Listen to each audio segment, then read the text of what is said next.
اسے یقین تھا کہ عثمان کی موت حادثاتی نہیں تھی بلکہ نوفل کے ہاتھوں ہوئی تھی۔ یہ یقین وقت کے ساتھ اس کے دل میں گہرا ہوتا گیا۔ وہ نوفل کو عثمان کا قاتل سمجھتی تھی اور اسی نفرت کے ساتھ اس نے جینے پر مجبور تھی، مگر وہ ایک کمزور عورت تھی، اپنی نفرت کا اعلان کرنے کی ہمت نہ رکھتی تھی۔ یہی وجہ تھی کہ وہ آج تک یہ بات زبان پر نہ لا سکی تھی کہ اس کے دل میں نوفل کے لیے بے انتہا نفرت ہے، اور اس کی وجہ صرف ایک ہے: عثمان کی موت۔ آنکھوں میں امڑتے آنسوں کو حلق میں اتارتے ہوئے مہر نے کپڑوں کے انبار میں سے ہلکے فیروزی رنگ کا ایک جوڑا نکالا، جس پر سلور دھاگوں کی باریک کڑھائی ایسے جگمگا رہی تھی جیسے ستارے آسمان پر جھلملا رہے ہوں۔ الماری بند ہونے کی آواز پر نوفل نے اپنی آنکھیں کھولیں اور اس کے ہاتھ میں ایک اور ہلکے رنگ کا لباس دیکھ کر گہری سانس بھری۔ نہ جانے اس لڑکی کو رنگوں سے اتنی نفرت کیوں تھی کہ وہ ایک سرخ شوخ چمکدار رنگ بھی اپنے لیے نہیں چن پاتی تھی۔ دل ہی دل میں کرتے ہوئے اس نے اس پر ایک گہری نگاہ ڈالی۔ مہر جوڑا ہاتھ میں لیے واش روم کی طرف بڑھی ہی تھی کہ نوفل بول اٹھا: کہاں جا رہی ہو؟ کپڑے بدلنے ہیں نا تو یہی کمرے میں ہی بدل لو، کیا مسئلہ ہے؟ وہ اتنے عام سے انداز میں کہہ گیا کہ مہر کا دل جیسے دھڑکنا ہی بھول گیا۔ جی جی، یہاں کمرے میں؟ وہ ہکلائی۔ نوفل بے اختیار راکنگ چیئر سے اٹھا اور اس کے قریب چلا آیا۔ ہاں، یہی کمرہ ہے، کوئی پرابلم ہے یہاں؟ وہ اس کی آنکھوں میں جھانکتے ہوئے بولا، اور پھر یکدم اس کی چادر اپنی مٹھی میں دبوچ کر ہلکا سا جھٹکا دیا۔ مہر کی جان جیسے نکل گئی۔ اس نے گھبراہٹ میں اپنی چادر کو اور مضبوطی سے پکڑا۔ ماتھا پسینے سے بھیگ گیا۔ نہیں، میں واش روم میں ہی بدل لوں گی۔ کپڑے سینے سے لگا کر وہ جلدی سے واش روم کی طرف بھاگی۔ نوفل اس کی پشت کو دیکھتا رہ گیا۔ پچھلے 15 دنوں میں اس کی طرف سے کی گئی ہر کوشش ناکام گئی تھی۔ وہ چاہ کر بھی دونوں کے درمیان کی دیواریں گرا نہیں پا رہا تھا، اس لیے اب اس نے فیصلہ کر لیا تھا کہ نرمی سے نہیں، سختی سے اپنا حق لے گا۔ بے چینی کے عالم میں کمرے میں ٹہلتا ہوا وہ مہر کا انتظار کرنے لگا۔ مہر واش روم میں داخل ہوئی تو شاور آن کر کے کافی دیر اس کے نیچے کھڑی رہی۔ پانی کے قطروں کے ساتھ اس کے دل پر غم کے بوجھ اور تڑپ کے بادل برسنے لگے۔ وہ اندر ہی اندر ٹوٹ رہی تھی۔ اس کے دل میں ایک ہی صدا گونج رہی تھی کہ وہ کبھی نوفل کو اپنے وجود پر حق نہیں دے گی، لیکن اس رشتے کا کیا کرے جو سب کے سامنے بن چکا تھا۔ وقت گزرتا جا رہا تھا اور باہر نوفل کا ضبط جواب دینے لگا تھا۔ وہ پاگلوں کی طرح واش روم کا دروازہ پیٹنے لگا۔ کہاں رہ گئی ہو مہر؟ اگر رات اندر گزارنے کا ارادہ ہے تو میں دروازہ توڑ کر اندر آ جاؤں گا، پھر دیکھنا باتھ ٹب میں ہی سہاگ رات منائیں گے۔ اس کی بات سن کر مہر کے جسم سے جیسے جان نکل گئی۔ بس آ رہی ہوں، وہ کانپتی ہوئی آواز میں بولی، اور جلدی سے وہ فیروزی لباس پہن کر ایک بار پھر اپنی سیاہ چادر اوڑھ کر باہر آ گئی۔ نوفل کی آنکھیں اس پر جم گئیں۔ وہ شدت سے اس پل کا منتظر تھا، مگر اس کے وجود کے گرد لپٹی وہی سیاہ چادر دیکھ کر اس کا ماتھا شکنوں سے بھر گیا۔ مہر سامنے کھڑی لب کترتی، انگلیاں مروڑتی ایسے لگ رہی تھی جیسے کوئی معصوم بچی شرارت کر کے انجان بنی ہو، مگر وہ یہ نہیں جانتی تھی کہ اس کا یہ انداز نوفل کے اندر کی بغاوت کو مزید بھڑکا رہا تھا۔ لگتا ہے میری محبت تمہیں راس نہیں آ رہی، اس لیے چاہتی ہو کہ میں وحشی بن جاؤں۔ وہ گرایا اور 2 قدم بڑھا کر اس کے بازو پکڑ کر اسے اپنے قریب کھینچ لیا۔ اچانک جھٹکے سے مہر لڑکھڑا کر اس کے سینے سے جا لگی۔ نوفل کے دل کی دھڑکنیں اس کے وجود میں طوفان برپا کر رہی تھیں۔ مہر کا دل چاہ رہا تھا کہ وہ ان دھڑکنوں کو ہمیشہ کے لیے روک دے، کہ یہی دھڑکنیں تو اس کے شوہر کی موت کے پروانے پر دستخط کرنے والی لگ۔ نوفل کے اندر جذبے لاوے کی طرح بہہ نکلے۔ اس نے جھٹکے سے مہر کو بیڈ پر لٹایا اور اس کی سیاہ چادر کھینچ کر دور پھینک دی۔ مہر نے گھبراہٹ میں اپنے بازو سینے پر لپیٹ لیے۔ خوف زدہ نگاہوں سے وہ اسے دیکھنے لگی۔ بھیگی لٹیں، ڈھیلا سا دوپٹہ، گہرا گلا اور لرزتے ہونٹ، یہ سب نوفل کے ہوش چھیننے کے لیے کافی تھے۔ وہ دیوانہ وار جھک کر اس کے قریب آ گیا، مگر جیسے ہی اس کے لب مہر کے لبوں کے قریب پہنچے، مہر نے اسے زور سے دھکا دے دیا۔ وہ پیچھے ہٹا اور مہر کی آنکھوں سے بہتے آنسو دیکھنے لگا۔ آنسو اس کی گردن کو بھگوتے گہرے گلے میں اترنے لگے۔ مہر خاموشی سے بس آنسو بہا رہی تھی۔ نوفل کی انا کو یہ دھکا توڑ گیا تھا۔ بتاؤ آخر چاہتی کیا ہو تم؟ وہ جھنجھلا کر بولا۔ اگر تمہیں لگتا ہے کہ ان آنسو سے آج کی رات تم مجھے روک لو گی تو یہ تمہاری بھول ہے۔ بہت دیکھ چکا ہوں تمہارے ڈرامے بازیاں، اب مجھے میرا حق چاہیے۔ اس نے مہر کے ماتھے پر لب رکھی اور پھر آہستہ آہستہ اس کے لبوں کی طرف بڑھا۔ اس کی خوشبو سے وہ مدہوش ہو رہا تھا۔ جیسے ہی اس نے اپنی دہکتی سانسیں اس کی گردن پر رکھی، مہر کا وجود کام کیا۔ وہ کمزور ہو کر اس کی باہوں میں ہی ٹھہر ہو گئی تھی۔ اچانک بے جان جسم کو محسوس کرتے ہی نوفل رک گیا۔ مہر، مہر! وہ تیزی سے اس کا چہرہ تھپ تھپانے لگا، مگر وہ بے ہوش ہوئی پڑی تھی۔ گھبرا کر اس نے پاس رکھا پانی کا گلاس اٹھایا اور چند چھینٹے اس کے چہرے پر مارے، مگر مہر نے آنکھیں نہ کھولی۔ بے بسی کے عالم میں اس نے اسے دوبارہ اسی سیاہ چادر میں لپیٹا اور اپنی باہوں میں اٹھا کر کمرے سے باہر نکل آیا۔ دلاور، گاڑی باہر نکالو، ہمیں فوراً ہاسپٹل جانا ہوگا۔ اس کی گرجدار آواز پورے لاؤنج میں گونجی۔ دلاور، جو ہر وقت اس کے ساتھ رہنے والا خاص ملازم تھا، فوراً گاڑی کی چابیاں اٹھا کر باہر دوڑا۔ لمحوں بعد گاڑی دروازے کے سامنے آ چکی تھی۔ نوفل نے مہر کو پچھلی سیٹ پر لٹایا اور خود بھی اس کے ساتھ بیٹھ گیا۔ مہر کا سر اس کی گود میں تھا۔ وہ بار بار اس کا چہرہ تھپ تھپا کر ہوش دلانے کی ناکام کوشش کر رہا تھا۔ دلاور، گاڑی تیز چلاؤ، وہ چیخا، مگر مہر جیسے کہیں دور جا چکی تھی۔ وقت گزرتا گیا مگر وہ ہوش میں نہ آئی۔ نوفل کے دل میں پہلی بار سچ مچ کی گھبراہٹ نے جنم لیا۔ وہ جتنا اسے زندگی کی طرف کھینچنے کی کوشش کرتا تھا، مہر اتنی ہی اس سے دور ہوتی جا رہی تھی۔ 20 منٹ بعد وہ اسپتال کی راہداری میں موجود تھے۔ ڈاکٹر مہر کا چیک اپ کر رہی تھی اور نوفل بے قراری کے عالم میں کوریڈور میں چکر کاٹتے دعاؤں میں مصروف تھا۔ آدھے گھنٹے بعد ڈاکٹر باہر نکلی تو اس نے غور سے نوفل کی طرف دیکھا۔ آپ مہر کے شوہر ہیں؟ اس نے نرم لہجے میں پوچھا۔ نوفل نے بس اس بات میں سر ہلا دیا۔ شدید ڈپریشن میں ہے آپ کی وائف۔ یہ بے ہوشی سی ڈپریشن کا نتیجہ ہے۔ اگر آپ دونوں کے درمیان ذاتی نوعیت کی کوئی مسائل ہیں تو بہتر ہے کہ آپ انہیں سنبھالنے کی کوشش کریں اور ان کی ذہنی حالت کو مد نظر رکھتے ہوئے تمام معاملات حل کریں، اور اگر معاملہ کچھ اور ہے تو ان سے ڈسکس کریں تاکہ ان کے دل کا بوجھ کم ہو جائے۔ ڈپریشن رفتہ رفتہ انگزائٹی میں بدل جاتا ہے، اور پھر جب انسان ذہنی مریض بن جاتا ہے، کسی کو اندازہ تک نہیں ہوتا۔ انگزائٹی کا کوئی مستقل علاج نہیں ہوتا۔ کچھ عرصہ مریض سنبھل جاتا ہے مگر پھر حالات ویسے ہی ہو جاتے ہیں۔ اسی لیے بہتر ہے کہ وقت رہتے اپنی بیوی کو سنبھال لیں، انہیں تازہ ہوا میں لے جائیں، گھمائیں پھرائیں، اگر ممکن ہو تو ناردرن ایریاز میں لے جائیں۔ وہاں جا کر انسان کے اندر کا بوجھ ہلکا ہو جاتا ہے اور ساری تھکن مٹنے لگتی ہے۔ ڈاکٹر کلثوم نے مخلصانہ مشورہ دیتے ہوئے نیند کی چند دوائیاں لکھی اور پرچہ نوفل کے ہاتھ میں پکڑا دیا۔ آپ کی وائف کو بہتر نیند کی ضرورت ہے، انہیں وقت پر دوا دیں تاکہ وہ آرام سے سو سکیں۔ ابھی ہم نے انہیں نیند کا انجیکشن لگا دیا ہے، کچھ ہی دیر میں وہ سو جائیں گی اور جتنا وہ سونا چاہیں انہیں سونے دیں، اسی طرح وہ بہتر ہو سکیں گی۔ بات مکمل کر کے ڈاکٹر کلثوم آگے بڑھ گئی اور نوفل پرچے پر لکھی دوائیوں کو دیکھتے ہوئے گہری سانس لے کر رہ گیا۔ ابھی تو اس نے آغاز بھی نہیں کیا تھا اور مہر کو نیند کا انجیکشن دیا جا چکا تھا۔ یہ سوچ کر ہی وہ پاگل سا ہو رہا تھا کہ اب ہر رات اسے اپنے ہاتھوں سے مہر کو نیند کی دوا دینا ہوگی۔ دلاور، یہ دوائیاں لے کر آؤ اور گاڑی سٹارٹ کرو، میں میڈم کو لے کر آتا ہوں۔ اس نے حکم دیا اور کمرے کے اندر داخل ہوا۔ مہر سفید بستر پر لیٹی تھی۔ اس کا چہرہ زردی مائل اور وجود صدیوں کا بوجھ اٹھائے ہوئے لگ رہا تھا، جیسے اس پر تھکن کے پہاڑ ٹوٹ پڑے ہوں۔ چلو گھر چلیں، نرمی سے کہتے ہوئے اس نے مہر کو سہارا دیا۔ وہ اتنا سنگ دل تو نہیں تھا کہ اس کی تکلیف کو محسوس نہ کرتا، وہ تو بس اسے اس بھنور سے نکالنا چاہتا تھا، لیکن مشکل یہ تھی کہ مہر اسے اپنی خوشیوں کا قاتل سمجھتی تھی۔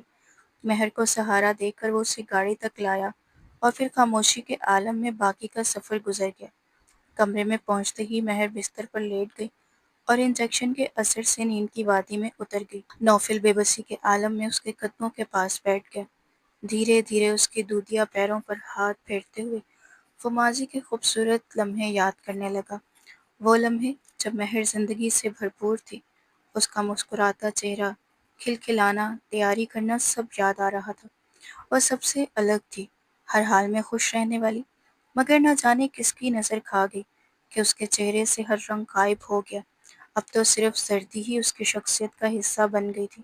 میں جانتا ہوں مہر، تمہارا دکھ بہت بڑا ہے، لیکن تم یہ کیوں نہیں سمجھتی کہ مجھے بھی اتنی ہی تکلیف ہے؟ اگر تم نے شوہر کھویا ہے تو وہ میرا بھی بہترین دوست تھا، وہ دوست جس کے ساتھ میں نے 27 سال گزارے۔ اگر وہ تمہاری زندگی تھا تو میری سانسیں بھی اس میں بستی تھیں۔ اس کے جانے کا دکھ تمہیں جتنا ہے مجھے بھی اتنا ہی دکھ ہے، لیکن زندگی آگے بڑھنے کا نام ہے۔ میں نے تمہارا ہاتھ اس لیے تھاما تھا کہ تمہاری زندگی میں خوشیاں واپس لا سکوں، مگر تم نے تو مجھے بھی کچھ قابل نہیں چھوڑا۔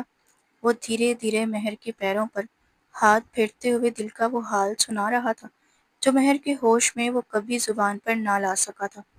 اس کی آنکھوں میں نمی کھلنے لگی تھی، درد آہستگی سے آنسوؤں میں ڈھل رہا تھا۔ عثمان اور وہ بچپن سے ہی ایک دوسرے کے ساتھ جڑے ہوئے تھے، جیسے ان کے والدین کی پرانی اور گہری دوستی نے ان کے درمیان بھی ایک مضبوط رشتہ بن دیا تھا۔ ایک ہی اسکول، ایک ہی مدرسہ اور شام کے وقت ایک ہی پارک میں کھیلنے کودنے کی عادت نے ان کے رشتے کو مزید پختہ کر دیا تھا۔ وقت گزرتا گیا، دوستی اور گہری ہوتی گئی، یہاں تک کہ دونوں نے اسکول پاس کر لیا اور کالج میں قدم رکھا۔ اب دوستی کے ساتھ ساتھ شرارتیں اور شوخیاں بھی بڑھ چکی تھیں۔ ایک دن وہ دونوں کینٹین میں بیٹھے حسب معمول مستیاں کر رہے تھے کہ اچانک نوفل کی نگاہ سامنے والی میز پر بیٹھی ایک لڑکی پر جا ٹھہری۔ دیکھ عثمان، وہ جو چادر میں بیٹھی لڑکی ہے نا، اگر تو جا کے اس پر پرپوز کر دے تو آج رات کا ڈنر میری طرف سے ہوگا، اور وہ بھی تیرے فیورٹ ریسٹورینٹ میں، نوفل نے شرارتاً کہا۔ عثمان نے سرسری سی نظر اس لڑکی پر ڈالی جس کا چہرہ نقاب میں چھپا ہوا تھا، پھر جلدی سے کانوں کو ہاتھ لگایا۔ نہ بابا، ایسی لڑکیاں بلا وجہ تماشا کھڑا کر دیتی ہیں۔ اگر کوئی ماڈرن ٹائپ ہوتی تو میں ابھی چلا جاتا، لیکن یہ تو مجھے جوتیاں ہی مارے گی۔ اس کے انکار پر نوفل زور سے کھلکھلا کر ہنس پڑا۔ اچھا تو یوں کر کے تو جا کے پرپوز کر، ڈنر میری طرف سے ہوگا۔ عثمان نے خود ہی اسے پیشکش کر دی۔ یہ سن کر نوفل کی آنکھیں حیرت سے پھیل گئیں۔ عثمان جیسا کنجوس آدمی، اور وہ بھی اس کی پسند کا ڈنر دینے کو راضی تھا۔ یہ موقع وہ کسی صورت جانے نہیں دے سکتا تھا۔ وہ فوراً اٹھا اور ایک لمبا چکر کاٹ کر اس لڑکی کے سامنے جا کھڑا ہوا۔ سیاہ چادر اور نقاب میں لپٹی وہ لڑکی اپنی دو سہیلیوں کے ساتھ گہری باتوں میں مصروف تھی۔ نوفل کو اپنے سامنے دیکھ کر وہ چونکی اور سوالیہ نظروں سے اپنی سہیلیوں کو دیکھنے لگی، مگر نوفل کی نظریں تو اس کی بھوری ہرنی جیسی آنکھوں میں اٹک گئی۔ ان آنکھوں میں ایک الگ سی کشش تھی، ایک انکہی زندگی کی چمک۔ وہ پل بھر کے لیے جیسے سب کچھ بھول گیا ہو۔ جی کیا بات ہے؟ اس نے سخت لہجے میں پوچھا تو نوفل گڑبڑا گیا۔ اگر وہ کوئی ماڈرن لڑکی ہوتی تو نوفل بڑے آرام سے گھٹنوں کے بل بیٹھ کر پرپوز کر دیتا، لیکن اس نقاب والی لڑکی کے سامنے اس کا پورا اعتماد لمحوں میں ڈھیر ہو گیا، اور پھر بے اختیار اس کے منہ سے وہ جملہ نکلا جس نے آنے والے وقت میں سب کچھ بدل دینا تھا۔ مس، آپ جو بھی ہیں، آپ کا نام تو نہیں جانتا، لیکن میرا دوست آپ سے بہت محبت کرتا ہے، اس لیے میں نے سوچا کہ آپ کو خود اس کی محبت کے بارے میں بتا دوں۔ پرپوز کرنے کی بجائے اس کے منہ سے یہ الٹی سیدھی بات نکلی، اور وہ خود بھی حیران رہ گیا کہ یہ کیا کہہ گیا۔ لڑکی کی بڑی بڑی آنکھیں مزید پھیل گئیں اور وہ غصے سے بولی، مجھے لگتا ہے آپ کا دماغ خراب ہو گیا ہے۔ اس نے سختی سے جواب دیا تو نوفل نے جلدی سے ہاتھ کے اشارے سے عثمان کی طرف اشارہ کر دیا۔ اس نے پلٹ کر تیز نگاہ عثمان پر ڈالی اور پھر مزید غصے سے نوفل کو گھورا۔ اگر آپ کا ڈرامہ ختم ہو گیا ہے تو براہ کرم یہاں سے چلے جائیں۔ ہم شریف لڑکیاں ہیں، بلا وجہ تماشا کھڑا نہیں کرنا چاہتی۔ اس سے پہلے کہ وہ مزید ہنگامہ کرتی، نوفل فوراً اپنی کرسی پر واپس آ کر عثمان کے سامنے بیٹھ گیا اور گہری سانس لیتے ہوئے بولا، میری توبہ، آئندہ پردے دار بیوی کے قریب بھی گیا تو منہ سے شعلے نکل رہے تھے۔ اس کے بس لگ رہا تھا ابھی جوتی اٹھا کر مار دے گی۔ نوفل نے ماتھے کا پسینہ پونچھتے ہوئے کہا تو عثمان ہنسی سے لوٹ پوٹ ہو گیا۔ یہ سب تو ٹھیک ہے، لیکن تو نے میری طرف اشارہ کیوں کیا؟ کہیں مجھے تو نہیں پھنسا دیا؟ ارے نہیں نہیں، تجھے نہیں پھنسایا، بس اسے یہ بتایا ہے کہ تو اس سے محبت کرتا ہے اور میں تیری طرف سے رشتہ لایا ہوں۔ نوفل کی ہنسی اور اس جملے پر عثمان کا چہرہ غصے سے لال ہو گیا۔ سامنے رکھا بیگ اٹھا کر اس نے زور سے نوفل کے سر پر مارا۔ بے شرم، اگر وہ چپل اٹھا کر مجھے مارنے آتی تو کوئی بات نہیں، میں تجھے بچا لیتا۔ ویسے تیرے ایسے ڈنر سے تو اچھا ہے میں آج رات بھوکا سو جاؤں۔ دونوں ہنستے ہوئے کینٹین سے باہر نکل گئے، مگر ان کی پشت پر نظریں جمائے وہ بھوری آنکھیں دیر تک ان کا تعاقب کرتی رہیں۔ تم جانتی ہو اس لڑکے کو مہر؟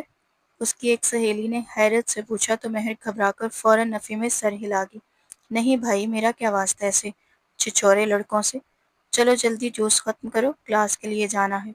وہ تیزی سے بیگ اٹھا کر کھڑی ہوگی، لیکن اس کا دھیان اب بھی عثمان پر ہی اٹکا ہوا تھا۔ کون تھا وہ؟ کیا سچ میں اس سے محبت کرتا تھا؟ وہ لمبا چوڑا وجیح نوجوان پہلی ہی نظر میں مہر کو اپنے خوابوں کا شہزادہ معلوم ہوا تھا، مگر اس کی تربیت اور شعور نے فوراً اسے جھنجھوڑا۔ یہ مناسب نہیں، وہ غیر لڑکے کی طرف کیوں متوجہ ہوں؟ یہی سوچ کر اس نے دل کو سمجھایا اور اپنی دوستوں کے ساتھ کلاس کی طرف بڑھ گئی، لیکن دل کے کسی کونے میں وہ لمحہ نقش ہو چکا تھا۔ اس بات کو 2 دن گزر چکے تھے۔ منگل کی ایک پرسکون صبح تھی۔ وہ حسب معمول یونیورسٹی پہنچی تو حیران رہ گئی کہ وہاں اس کی کوئی بھی دوست موجود نہیں تھی۔ دل میں تشویش جاگی تو فوراً موبائل نکالا اور جیسے ہی فرینڈز گروپ کھولا تو دھڑکن تیز ہو گئی۔ سب نے میسج کیا تھا کہ آج کوئی بھی یونیورسٹی نہیں آئے گا۔ اس نے بے اختیار لب بھینچ لیے۔ کاش یہ میسج وہ گھر سے نکلنے سے پہلے دیکھ لیتی۔ اب سارا دن اکیلے یونیورسٹی میں گزارنا اس کے لیے کسی عذاب سے کم نہ تھا۔ ویسے بھی حجاب کی وجہ سے اس کے بہت کم ہی لڑکے یا لڑکیوں سے تعلقات تھے۔ دل گرفتہ ہو کر وہ خاموشی سے کوریڈور کے ایک کونے میں جا بیٹھی۔ کتابیں کھولی مگر دماغ کہیں اور ہی بھٹکتا رہا۔ بیزاری کے عالم میں دیوار سے ٹیک لگا کر نظریں سامنے ڈال دیں، جہاں سبزہ زار گارڈن اپنی پوری وسعت کے ساتھ پھیلا ہوا تھا، اور وہیں اس کی نظر ایک بار پھر ان دونوں چنچل شوخ لڑکوں پر جا ٹھہری، جو حسب معمول اپنی ہی دنیا میں مگن تھے۔ یار، کہہ رہا ہوں اگر اس بار جی پی اے اچھی نہ بنی تو بابا مجھے گھر سے ہی نکال دیں گے، اور تو ہے کہ میرا مذاق اڑا رہا ہے۔ عثمان نے غصے میں آ کر نوفل کو گردن سے دبوچ لیا۔ نوفل بے ساختہ ہنس پڑا۔ ارے تیرا ابا تو ہر بات پر یہی کہتے ہیں، اگر گھر سے نکالا تو میرے پاس آ جانا، میرا گھر بہت بڑا ہے۔ نوفل ایک رئیس باپ کا اکلوتا بیٹا تھا، نہ جی پی اے کی فکر اور نہ ہی باپ کی ڈانٹ کی کوئی بوجھ، مگر عثمان ایک عام گھرانے کا فرد تھا۔ والد کی محنت اور قربانیوں نے اسے ہمیشہ ذمہ داری کا احساس دلایا تھا، اسی لیے وہ اپنی پڑھائی اور رزلٹ کو لے کر ہمیشہ فکر مند رہتا۔ وہ کلاس لینا چاہتا تھا مگر نوفل نے ضد کر کے اسے گارڈن میں بٹھا رکھا تھا۔ صبح سے ہی موسم دلکش ہو رہا تھا۔ سیاہ بادلوں نے آسمان کو ڈھانپ لیا تھا اور کبھی بھی بارش برس سکتی تھی۔ نوفل کو ہمیشہ سے یہ موسم اپنی جانب کھینچتا تھا۔ وہ دونوں خوش گپیوں میں مشغول تھے کہ اچانک نوفل کو اپنے اوپر نظریں محسوس ہوئیں۔ چونک کر پلٹا تو سامنے اسی حجابی لڑکی کو دیکھا۔ شرارت سے عثمان کو کونی مارتے ہوئے بولا، اوہ دیکھ، لگتا ہے تیرے عشق نے ہاں کر دی ہے، دیدے پھاڑ پھاڑ کر دیکھ رہی ہے۔ سوچ اگر تیری اس سے شادی ہوگی اور یہ ہر وقت تجھے ایسی ہی بڑی بڑی آنکھیں دکھاتی رہی تو؟ عثمان نے اسے گھور کر دیکھا۔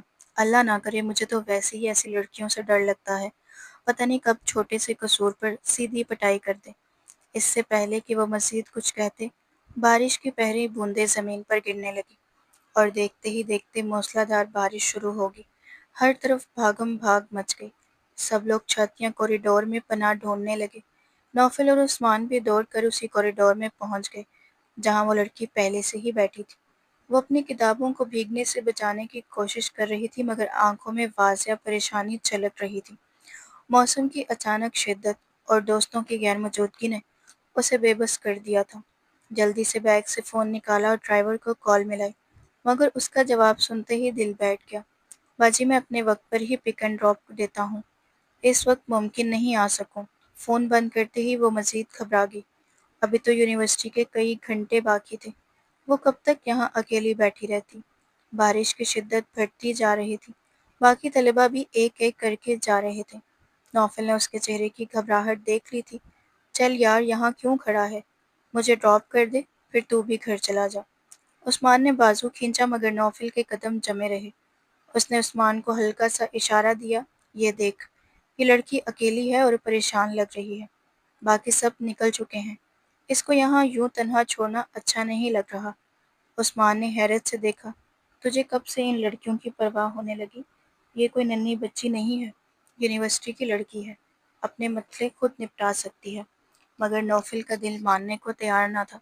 عثمان نے ایک بار پھر اس لڑکی پر نگاہ ڈالی جو اپنے ہاتھوں میں الجھی بیٹھی تھی، اور پھر جھنجھلا کر بولا، میرا خیال ہے تیرا دماغ خراب ہو گیا ہے۔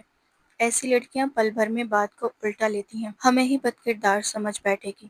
نوفل نے بادل نخواستہ قدم اٹھا کر آگے بڑھائے اور دونوں نکلنے لگے، مگر اچانک اسے یاد آیا کہ وہ اپنی کتابیں وہیں کوریڈور کے ساتھ رکھ آیا ہے۔ عثمان، تو چل، میں آتا ہوں اپنی کتابیں لے کر۔ میں بھی چلتا ہوں، تجھے جانتا ہوں کہیں پھر وہی کھڑا ہو کر پہرے داری شروع کر دے گا۔ دونوں واپس پلٹے اور جو منظر ان کے سامنے تھا اس نے خون کھول دیا۔ اس لڑکی کے گرد 3 لڑکے کھڑے تھے اور اسے تنگ کر رہے تھے۔ ایک نے تو اس کا حجاب بھی کھینچ لیا تھا۔ بے بسی کے مارے وہ آنسو بہا رہی تھی۔ لمحے بھر کو بھی سوچنے کی فرصت نہ ملی۔ نوفل بجلی کی سی تیزی سے آگے بڑھا اور ان لڑکوں کو دھڑا دھڑ مارنے لگا۔ عثمان نے حجاب اٹھایا اور جلدی سے اس کے حوالے کیا۔ چند لمحوں میں ہی وہ لڑکے میدان چھوڑ کر بھاگ گئے۔ نوفل سانس سنبھالتے اس لڑکی کے قریب آیا۔ آپ کو اب یہاں اکیلے نہیں رکنا چاہیے۔ آئیے ہم آپ کو پارکنگ تک چھوڑ آتے ہیں، وہاں سے آپ آرام سے نکل جائیے گا۔ وہ ٹہر ٹہر کر بول رہا تھا، مگر اس کے دل کی کیفیت طوفانی تھی۔ چند لمحے پہلے جب نقاب سڑک گیا تھا، اس نے وہ چہرہ دیکھا تھا، وہ چہرے جیسے کسی نرم و نازک گلاب کی پنکھڑیوں سے تراشا گیا ہو، اور وہ آنکھیں معصوم گہری ہرنی جیسی۔ وہ منظر اس کی روح پر نقش ہو گیا تھا۔ مہرونسا نے خاموشی سے آنسو پہنچے اور دوبارہ حجاب اوڑھ لیا۔ پھر وہ آہستہ آہستہ آگے بڑھنے لگی۔ نوفل اور عثمان چند قدم پیچھے رہے کہ کہیں اس کی عزت پر حرف نہ آئے، مگر نوفل جان گیا تھا اس کی نظریں اور دل دونوں اس پر آ چکے تھے، اور شاید وہ دل اب واپس جانے والا نہیں تھا۔ پارکنگ میں پہنچ کر اس لڑکی نے پلٹ کر ان دونوں کی طرف دیکھا اور آہستگی سے شکریہ ادا کیا، مگر اس کی نظریں نوفل پر نہیں بلکہ عثمان کے چہرے پر جمی رہیں۔ ایک لمحے کو نوفل کے دل پر جیسے کسی نے بھاری پتھر رکھ دیا ہو، دل سمٹ کر سکڑ گیا تھا۔ عثمان نے مسکرا کر خوش دلی سے اسے ویلکم کہا اور نرمی سے گھر چھوڑنے کی پیشکش بھی کی، لیکن اس نے فوراً انکار کیا اور سڑک پر آتے ایک رشتے کو روک کر اس میں بیٹھ گئی۔ عثمان نے اسے حفاظت کے ساتھ رکشے میں بٹھا کر روانہ کیا اور پلٹ کر نوفل کے پاس آ گیا۔ نوفل مسلسل خاموش کھڑا تھا، جیسے دل اور دماغ کے بیچ کوئی جنگ چل پڑی ہو۔ یار، حجاب کے اندر تو حسن کی دیوی چھپی بیٹھی تھی، عثمان نے ہلکی مسکراہٹ کے ساتھ لاپرواہی سے کہا، مگر یہ جملہ نوفل کو ایک دم ناگوار گزرا۔ غلط بات ہے عثمان، غلطی سے اس کا حجاب ہٹا اور تو نے تو فوراً ہی نظریں جما لی۔ اس کے لہجے میں خفگی نمایاں تھی۔ عثمان چونک گیا۔ تجھے کیا ہو گیا ہے؟ تو کب سے اتنا مولوی بن گیا؟ سچ بتا، تو نے اس کا چہرہ نہیں دیکھا تھا؟ نوفل نے ایک لمحہ نظریں جھکائیں اور سنجیدگی سے کہا، دیکھا تھا، لیکن اس کا مطلب یہ نہیں کہ میں اس کی خوبصورتی بیان کرتا پھروں۔ پھر اس نے بات بدلتے ہوئے کہا، چل گھر چلیں، دیر ہو رہی ہے، ایسا نہ ہو کہ ہم بھی بارش میں ہی پھنس جائیں۔ سارا راستہ عثمان اپنی ہی باتوں اور موسیقی میں مگن رہا۔ اس نے اپنے فیورٹ گانے لگا کر موسم کو بھرپور انجوائے کیا، لیکن نوفل کا دل کسی اور ہی کیفیت میں الجھا ہوا تھا۔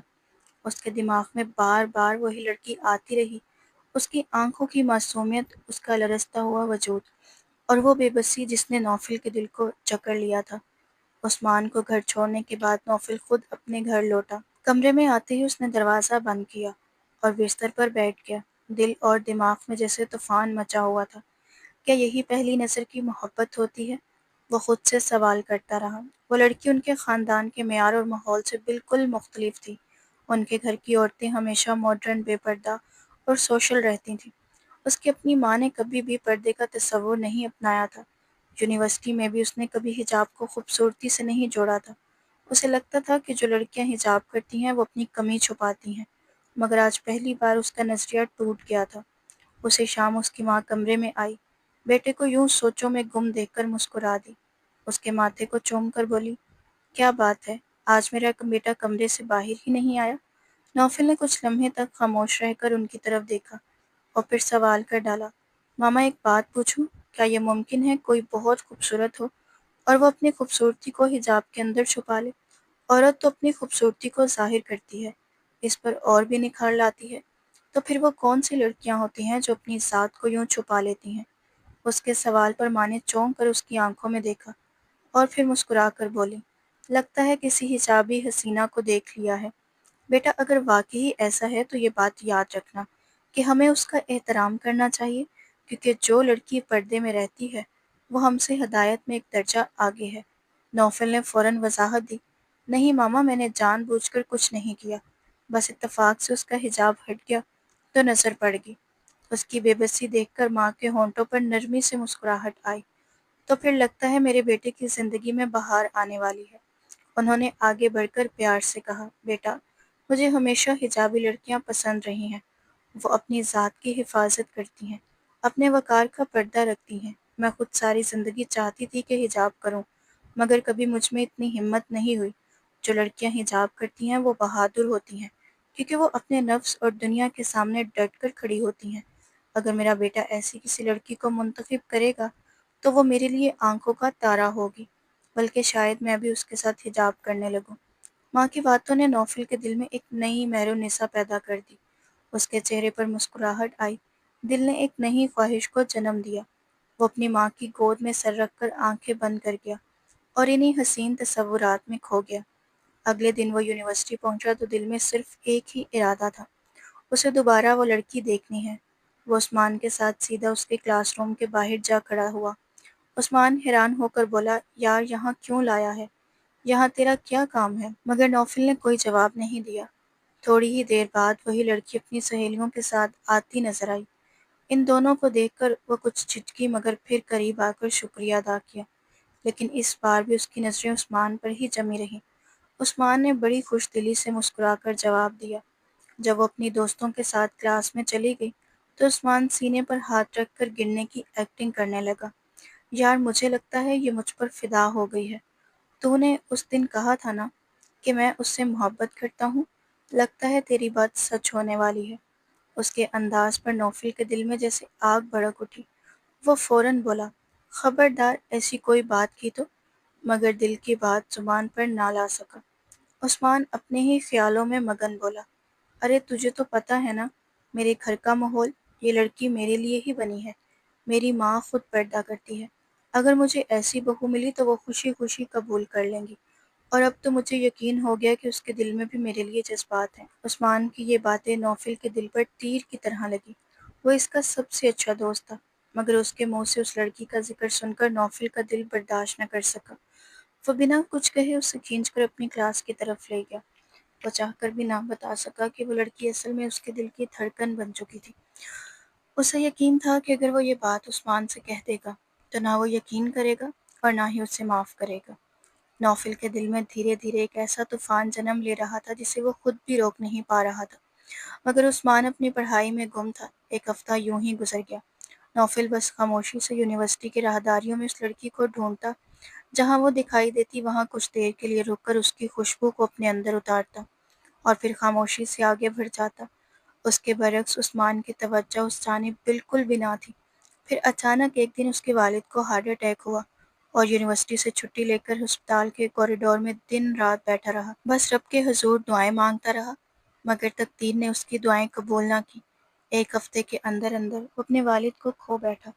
یہ صدمہ اتنا بڑا تھا کہ وہ کئی دنوں تک سنبھل نہ سکا۔ اس موقع پر عثمان نے اسے سہارا دیا، ساتھ رہا، ہر لمحے اس کا حوصلہ بڑھایا، مگر دکھ اتنا گہرا تھا کہ وقت کو بھی صبر دلانے میں دنوں لگ گئے۔ یونیورسٹی سے واپس پر عثمان سیدھا اس کے پاس آ جاتا اور زیادہ تر وقت وہیں گزارتا۔ کچھ ایسا ہی حال نوفل کی ماں کا بھی تھا، جن کے آنسو کبھی تھمتے ہی نہ تھے۔ ایک مہینہ اسی کیفیت میں بیت گیا۔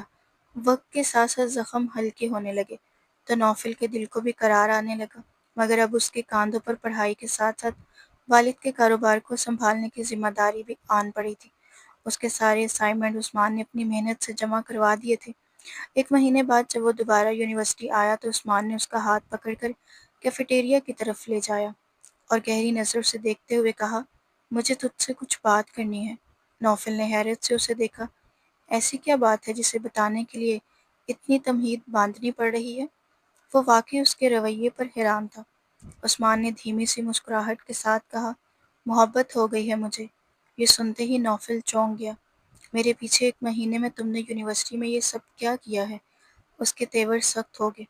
عثمان نے آہستگی سے کہا، انکل کی ڈیتھ کی وجہ سے تجھے کچھ بتا نہ سکا، لیکن پچھلے ایک مہینے میں میری پوری زندگی بدل گئی ہے۔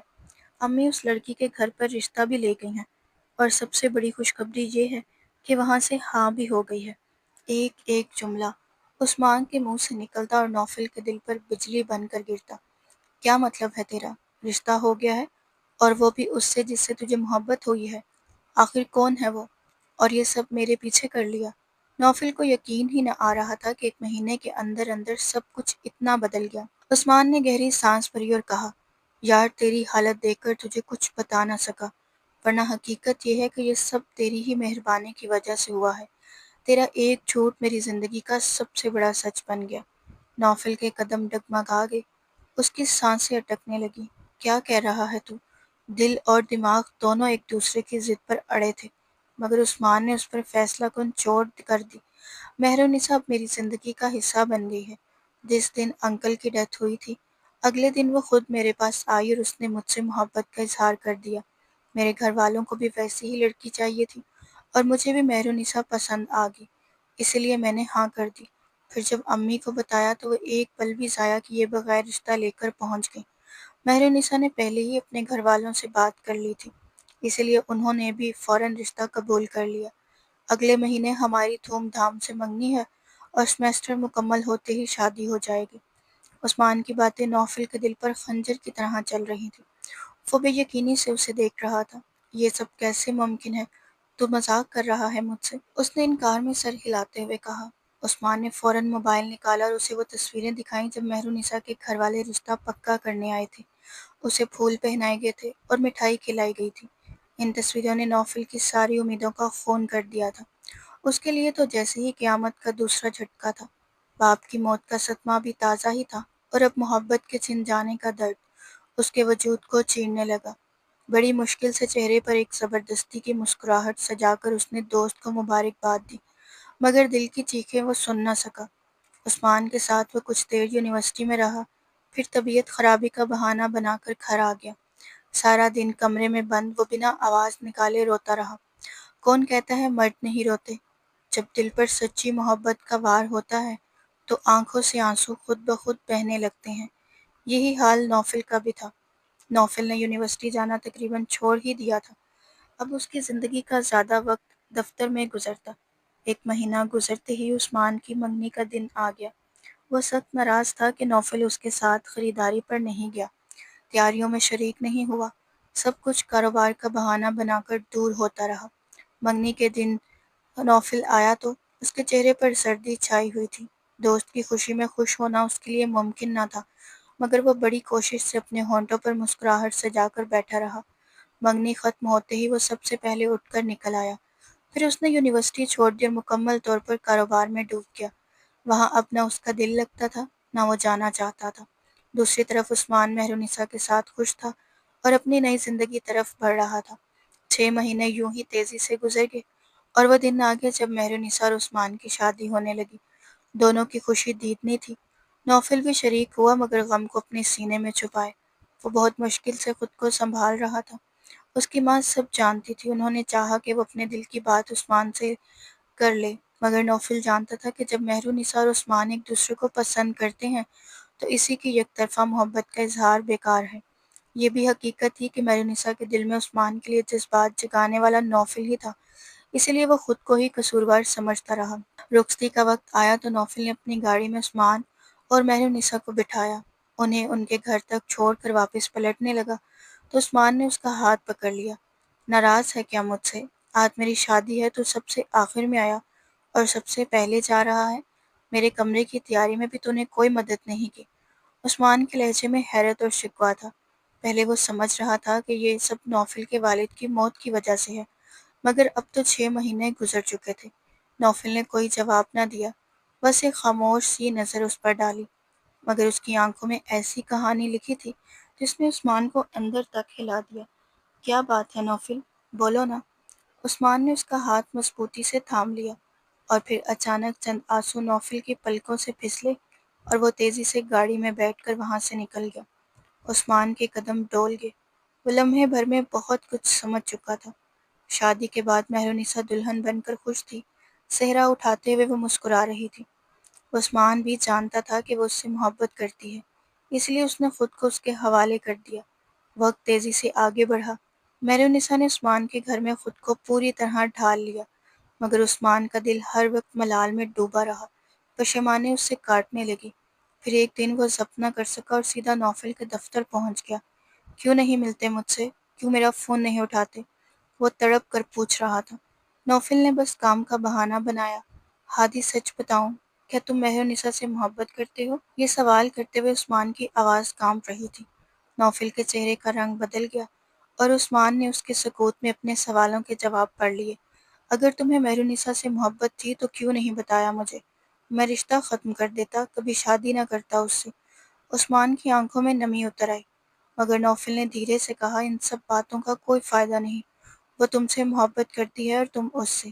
میرے اور اس کے بیچ کوئی جگہ نہیں۔ بہتر ہے ہم دونوں ایک دوسرے سے دور رہیں تاکہ تمہاری شادی پر کوئی سایہ نہ پڑے۔ وہ مسکرا کر عثمان کے کندھے پر ہاتھ رکھتے ہوئے بولا، خوش رہو۔ عثمان نے مگر اس دن ایک عجیب سا وعدہ لیا، اگر کبھی مجھے کچھ ہوا تو مہر النساء کو تنہا نہیں چھوڑنا۔ اگر سچی محبت کرتے ہو تو میرے بعد اسے اپنا لینا۔ نوفل کے دل کی دھڑکن رک سی گئی۔ بے وقوفوں جیسی باتیں نہ کرو۔ وہ زبردستی اپنی پرانی ٹون میں لوٹ آیا۔ دونوں نے ساتھ کافی پرانے دن یاد کیے اور عثمان واپس نکل آیا۔ اسی وقت اس کے موبائل پر مہر النساء کی کال آ گئی۔ جلدی گھر آؤ، تمہاری پسند کا کھانا بنایا ہے، مہر النساء ایکسائٹڈ لہجے میں بولے۔ عثمان نے آہستگی سے کہا، کچھ دیر میں آتا ہوں۔ مہر النساء فوراً چونکی۔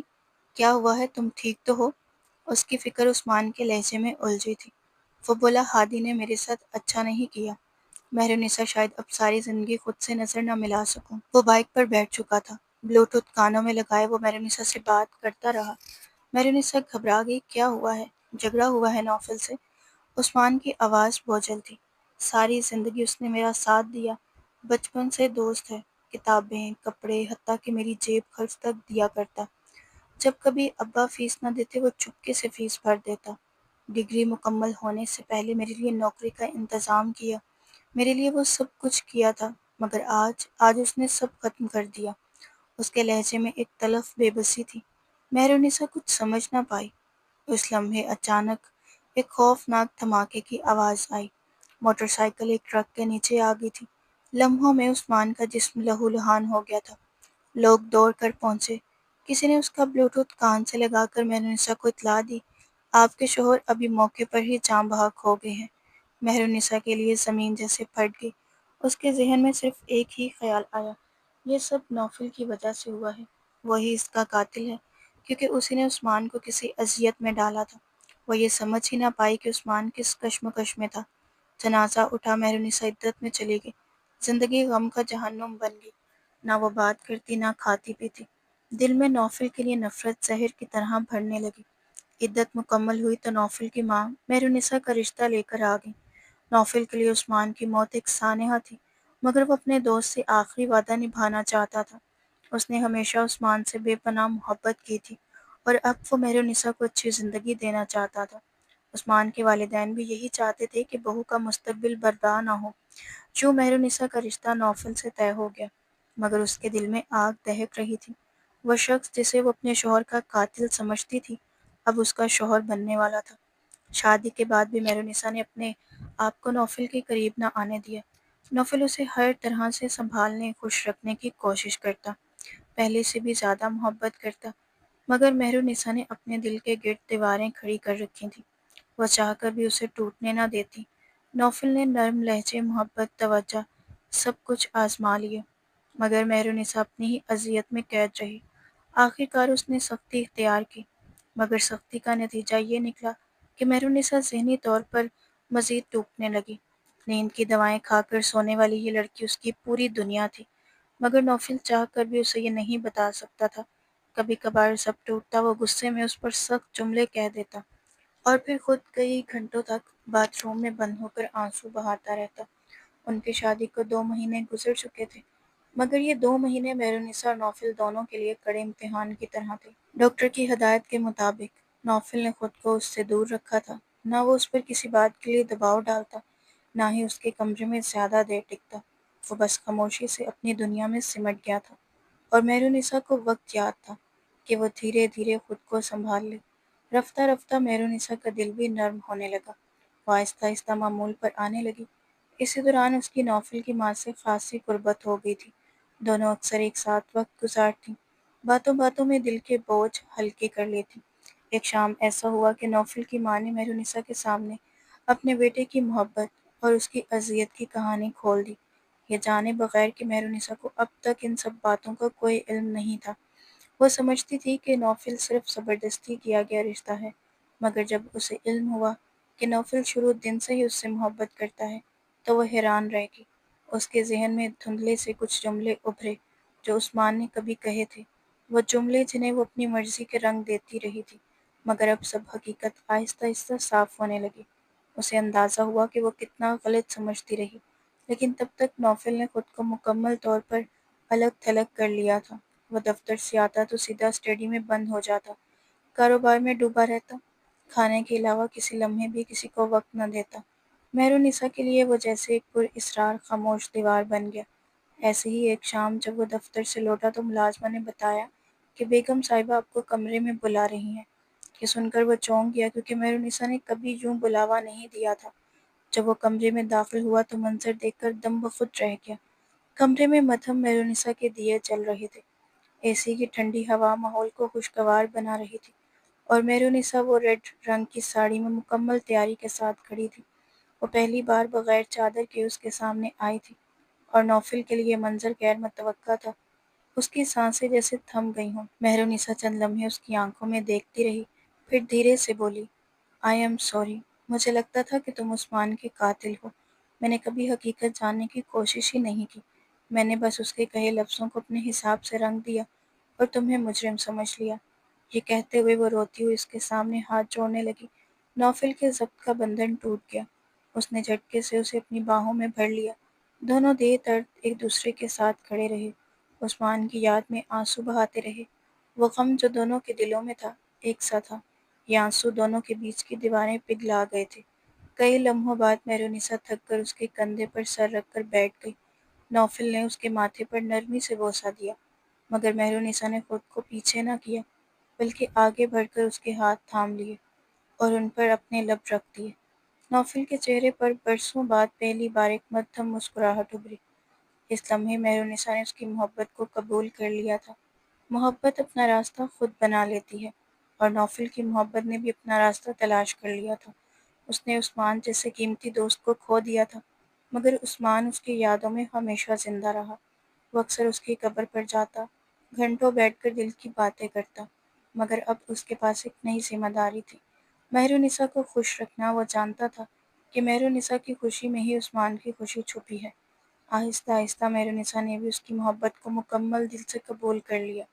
دونوں کے درمیان اعتماد اور قربت کی دیواریں گر گئیں۔ ان کی زندگی کی گاڑی اب خوشیوں کی نئی راہ پر گامزن تھی، ایک ایسی راہ جس پر دکھ کے بعد سکون اور تنہائی کے بعد محبت کا بسیرا تھا۔